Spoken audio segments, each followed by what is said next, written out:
Hi everybody, my name is Corey. My name's Joel. And I'm Michael. We're going to talk about who we think should be involved as a director or co-director of Star Wars Episode 7 and or 8 and or 9. Nice, yes. And I guess I'll start. My first choice, it's not necessarily what I would prefer over anyone, but who I think will actually end up getting the job, or at least one of them, is Steven Spielberg. Really? And there's a number of reasons why. Well, number one, he's a really good director, and I think his style would mesh pretty well with the films. Number two, he's good friends with George Lucas, going way back to the 70s, like probably best friends. Number three, he was the first choice to direct Return of the Jedi. He was going to direct it, but it was union laws, Directors Guild wouldn't allow him, so they had to let that go. And then only a few years ago, George Lucas brought him in as a guest director for Revenge of the Sith. Yes, and he actually directed parts of the Mustafar duel. Some of those ideas came from him, and he directed with the previs and stuff like that. Yeah, he edited some of the animatics and stuff. So I think... We have an Apprentice fact about that. Yes. You know, and he's such close friends with George Lucas. And George Lucas took Mark Hamill and Carrie Fisher out to lunch a couple months ago just to sort of break the news. Hey, we're going to be making these new films. I think you should know about it. And so I'm sure he did that with Spielberg, too. Right. And what do you think? You know, Spielberg has gone on record saying he would like to direct the Star Wars film. Well, George and Steven have obviously worked together on a lot of stuff. All the Indiana Jones all films. All 3 Indiana Jones They've produced things together. And Kathleen Kennedy, who is producing the new films, is his producing partner. Yeah, Kathleen Kennedy, who's the president of Lucasfilm. You could not get a more perfect storm than that. Worked on the Indiana Jones movies. Wow. Okay. Yeah, so that's why So I trust her. Yeah, so that's why I think, you know, if I had to guess, it'd be Spielberg. Yeah, I think he'd do a good job. I'd be comfortable with that. He'd probably do a good job. I've heard Joss Whedon's name thrown out. A lot of people have been saying that. Yeah, I think that's people want him to do it, whether or not he will. I think he's booked up on Avengers 2, actually. He could be. I don't know. I think he'd do a good job. I think he'd. Like, who wouldn't want to direct a Star Wars? And he's, I mean, look at Firefly is essentially the Millennium Falcon in space. Yeah, that's what it's the adventures of Han Solo. He can make the time. Yeah. You can, anyone, like, if you have an opportunity to make a Star Wars movies, you make the time to make a Star Wars. And the original trilogy was built as an ensemble cast. Well, so was the prequels to a large degree, and that's his strength, is handling large groups of actors. The problem with Joss Whedon then is that he's going to kill a character I love. But that's cool. That's not cool. Well, they killed that guy in the Avengers, but Agent Coulson, they brought him back from the dead. He has his own TV series now. No way. Yeah.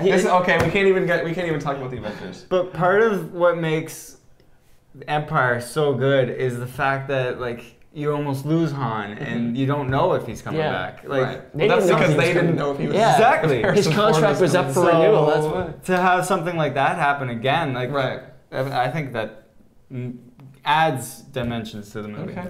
I don't know. Maybe he can do both.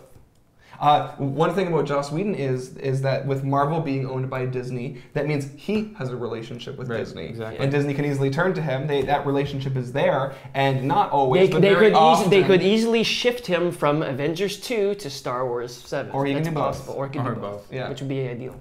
Maybe he directed the production of the Avengers, but then somebody else directs the post-production while he works on Star Wars. I don't know. Who knows? So we're going on. But what's your choice? I'm going to go with somebody really obscure, and I'm going to refer to this book. But there is a director named Joe Johnson. It's spelled Joe Johnston, which I always pronounced Joe Johnson. Okay. He directed Honey, I Shrunk the Kids, good movie. The Rocketeer, awesome movie. Jurassic Park 3, and Jumanji. He directed Jumanji, I love that. Awesome and most recently he directed Captain America. Which was surprisingly good. Which is now connected to Disney. Yeah. So that's a great movie. The reason I picked Joe Johnson is that he worked in the art department on Star Wars Episode 4 and 5 and 6. He wasn't a director in the 70s and 80s, he worked in art. Yeah. And actually the making of Star Wars right here, he was super heavily involved in the art behind Episode 4. Well, here's all kinds of storyboards by Joe Johnson, who's now a director.